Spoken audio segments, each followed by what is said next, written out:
Hello everyone, कैसे हैं आप सब। चलिए आज हम सैनिक स्कूल जो 2024 वाला ऑल इंडिया सैनिक का पेपर हुआ है उसका कंप्लीट सॉल्यूशन कराने वाले हैं। और सबसे पहले हम मैथ से स्टार्ट करेंगे, तो फिर उसके बाद बाकी सब पोर्शन करवाएंगे। तो चलिए मैथ का देख लेते हैं थोड़ा सा जल्दी। तो देखते हैं, जैसे कि पहला क्वेश्चन है हमारा कि 4 अंकों की सबसे बड़ी तथा 3 अंकों की सबसे छोटी संख्या का योग। तो 4 अंकों की सबसे बड़ी लिख लेंगे, फिर 3 अंकों की छोटी लिख लेंगे, इनका योग करेंगे तो 10,099 ये हमारा आ जाएगा ऑप्शन। दूसरा वाला देखें तो इन अंकों से कह रहे कि प्रयोग करके सबसे बड़ी तथा सबसे छोटी संख्या का अंतर। सबसे बड़ी हो जाएगी ये, सबसे बड़ा अंक पहले, फिर उससे छोटा, और सबसे छोटी हो जाएगी ये, और फिर इसको घटाएंगे तो ये हमारा, क्योंकि अंतर पूछ रहा है तो घटा के हमारा ये आंसर आने वाला है। फिर सबसे कह रहे नीचे दी गई संख्या में कौन सी संख्या 3 से विभाज्य है। तो 3 से विभाज्यता वाला नियम आपने पढ़ा होगा, नहीं पढ़ा हो तो हमने काफ़ी शॉर्ट्स डाले हैं इसी छोटी ट्रिक्स के। तो आप देख सकते हैं कि ये क्या है, अंकों का योग जिसमें हो जाए हमारा डिवाइड। अंकों का योग अगर 3 के पहाड़े में आ रहा है या 3 से भाग हो रहा है तो वो संख्या भी 3 से पूरी भाग हो जाती है। ऐसे 9 से भी रूल होता है। तो इसमें देखें जैसे कि दूसरे ऑप्शन में टिक लगाया तो क्या ये है 4 2 6 3 9 9 7 16 2 18। तो हाँ, इसके अंकों का योगफल 3 के पहाड़े में 3 18 आ रहा है, तो इसका मतलब ये भी संख्या 3 से भाग हो जाएगी। तो अगला सवाल है, जैसे देखें हम तो 9 से भाग करेंगे 16 बार और फिर तुरंत गुणा करते। इस संक्रिया का रूल ही होता है, पहले भाग फिर गुणा हो फिर जोड़ फिर घटाओ। तो पहले भाग करेंगे तो 16 बार, 16 का गुणा 2 में 32, 32 में फिर 6 जोड़ना भी पड़ता है, 32 6 38, 38 में से 4 गई 34। तो इस तरह से हमारा आंसर 34 आने वाला है। अगला सवाल है, जयेश और मोहन ने क्रमशः 28,000 और 35,000 के निवेश करके व्यापार शुरू किया। तो व्यापार शुरू किया तो अंत में मोहन को लाभ के रूप में इतने रुपए मिले, तो व्यापार में कुल हुआ लाभ। तो लाभ बताना है इसमें। तो मोहन का हिस्सा चूंकि कितना है 6,250 रुपये। तो और उसने लगाया कितना था 28,000, 30 5 मतलब, चलो हटाओ 28,000, इनका अनुपात निकालने पहले तो 35,000।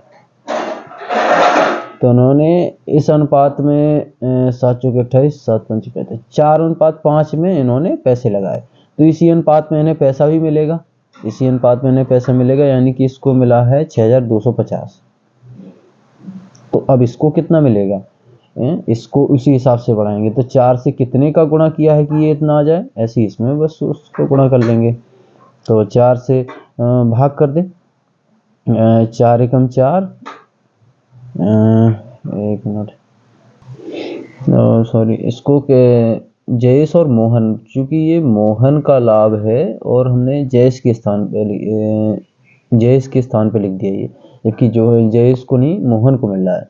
जिस तरह से 4/5 बराबर ये मान लेते हैं x, या और ये मान लेते हैं हमारा 6,250। इस तरह से जितना ये गुना हुआ है फिर इतना ही गुना ये होगा, इसका गुणा करेंगे फिर सबको जोड़ देंगे। या फिर इसका एक और तरीका है कि क्या करें कि जैसे हम अनुपात दिया हो, जैसे अनुपात है तो टोटल अनुपात नीचे लिखते, और जिसका निकालना है वो 5 है, मोहन का निकालना, मोहन 5 है, और पूरे टोटल योगफल से यानी कि जो लाभ है वो टोटल से गुणा करेंगे और बराबर कितना 6,250 आ जाना चाहिए हमारा।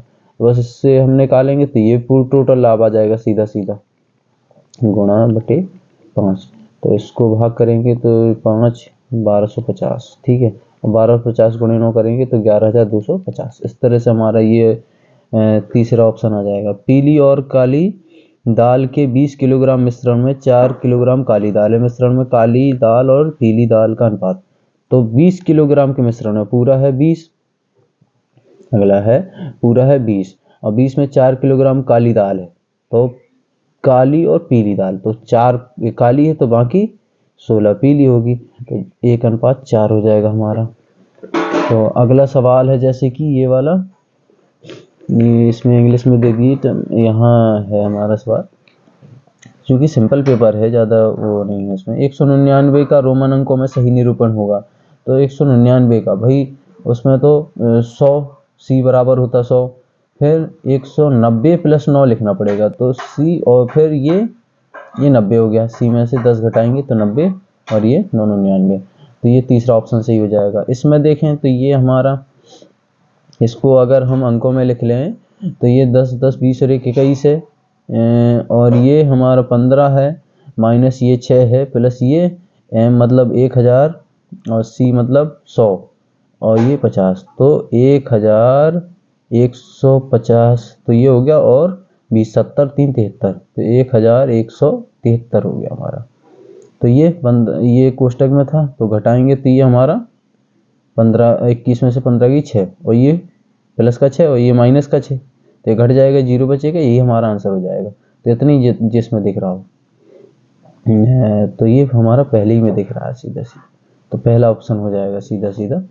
तो इसमें सिंपल था। तो इसमें अगर देखें तो हरीश अपनी कार 45 किलोमीटर प्रति घंटा की गति से चलाता है, 12 किलोमीटर प्रति घंटा चलाने में कितना समय लेगा।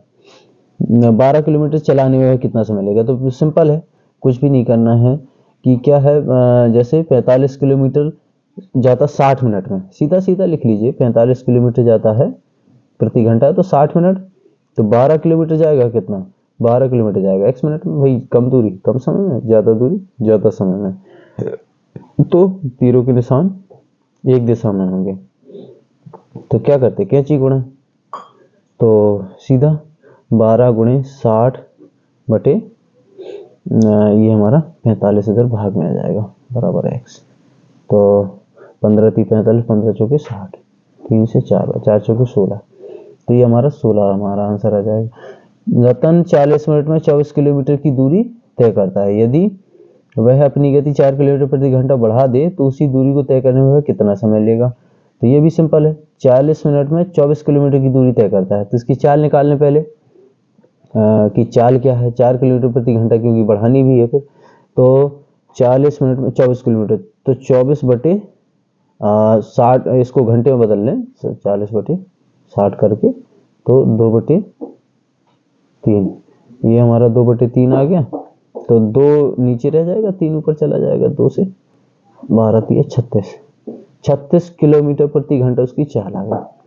तो वो कह रहा है 4 किलोमीटर प्रति घंटा बढ़ा दे तो 40 किलोमीटर प्रति घंटा होगी। तो कह रहा है कि उसी दूरी को तय करने में वह कितना समय लेगा, तो 24 किलोमीटर की दूरी को तय करना है और 40 किलोमीटर प्रति घंटा चाल है, तो समय बराबर दूरी बटे चाल, दूरी है हमारी 24 बटे चाल है 40, इसको मिनट में बदल लो क्योंकि मिनट में आंसर दे रहा है, तो 0 से 0 खत्म, 2 दूनी 4, 2 तिया 6 और 2 से 12 12 3 36, तो 36 मिनट में वो तय करेगा। इस तरह से हम निकाल लेंगे आसानी से, सिंपल थी। जैसे कि अगला है कि अमृता अपने पुत्र के लिए लेखन सामग्री खरीदने बाजार गई, वह 500 रुपये लेकर चली, उसने 135 कॉपियों के लिए 30 रुपये इतने इतने सबको जोड़ देंगे, 48 रुपये डिब्बों के लिए 142 रुपये ज्योमेट्री बॉक्स के लिए चुका है, उसने कुल कितनी राशि शेष बची। क्या बहुत सिंपल है, इन सबको जोड़ेंगे और 500 से घटा देंगे सीधा सीधा, तो आ जाएगा, अब घटाना आ ही रहा होगा आपको। तो ये हमारा हो गया यहाँ से। अगला है, कह रहा है कि वृत्त का आधा भाग ये मिलान करना है, तो वृत्त का आधा भाग कहलाता हमारा अर्धवृत्त, एक का तीसरे से, और वृत्त की सबसे लंबी जीवा का आधा, सबसे लंबी जीवा का आधा, सबसे लंबी जीवा होती व्यास, व्यास का आधा त्रिज्या, चौथा, तो इसी में मिल रहा, बाकी किसी में मिल ही नहीं रहा है, बस यही हो गया। ये हमने वृत्त वाले चैप्टर में पूरा बताया है, आप देख सकते हैं 7-8 मिनट की वीडियो में पूरा सब कुछ कवर किया है, तो ये आराम से इसके बारे में सब कुछ जान लेंगे आप, वृत्त की सभी व्यास ये सब कुछ उसमें हमने समझाया है, तो आप देख सकते हैं। जैसे कि ये वाला अगला सवाल है कि चित्र में ओ वृत्त का केंद्र है, तो कह रही कि AB बराबर 8 है, ये भी वृत्त वाला सवाल है, बहुत सिंपल है, आसानी से इसका जवाब दे सकते थे। OP की लंबाई, OP एक त्रिज्या है, ये पूरा व्यास है, व्यास का आधा त्रिज्या होती, तो ये पूरा 8 है, 8 का आधा 4 त्रिज्या, ये हमारा आंसर हो जाएगा। तो अगला है कि क्या आरोही क्रम में लगाने पर बाईं ओर से तीसरे स्थान पर कौन सा भिन्न होगा, बाईं ओर से का मतलब यहाँ से, तो तीसरा भिन्न कौन सा होगा, तो पहले तो इन्हें आरोही क्रम में लगाना, आरोही क्रम मतलब पहले सबसे छोटा, फिर उससे बड़ा, उससे बड़ा, लास्ट में सबसे बड़ा। तो इसमें देखें पहले सबसे छोटा कौन सा है, तो इसमें सबसे छोटा तो हमारा यही लग रहा है 9/14, ठीक है। 9/14 देखें तो कैसे हर से भाग दे देते अंश में, तो हम पता चल जाता कि जैसे कि इसमें भाग दें तो 14 पंचे 70, 14 छक्के 84, 0.6 आएगा। इसमें 8 से भाग देंगे तो 7 में, तो 8 88 64, 0.8 आएगा। 6 से भाग देंगे 50 में, 6 × 8 48, इसमें भी हमारा 0.8 आएगा। लेकिन इसका लिख लेंगे तभी तो पता चलेगा। 6 × 8 48 और 6 × 18 0.83। और इसमें देखें तो 8 7 64, 6 0, 8 7 56, 0.87। तो और ये 18.66 आएगा। और इसमें कितना आ रहा था, 9/14 है तो 14 से भाग करेंगे 9 में, दशमलव लगाएंगे, 14 छक्के 84, 6 0, 14 छक्के 56। तो ये सबसे छोटी हो जाएगी, ठीक है। ये फिर उसके बाद ये हो जाएगी, फिर इसके बाद ये हमारी ये कौन सबसे बड़ी कौन है, ये वाली तीसरे नंबर पे 5/6। तो ये तो 5/6 आनी चाहिए हमारी, ये इसने गलत लगा।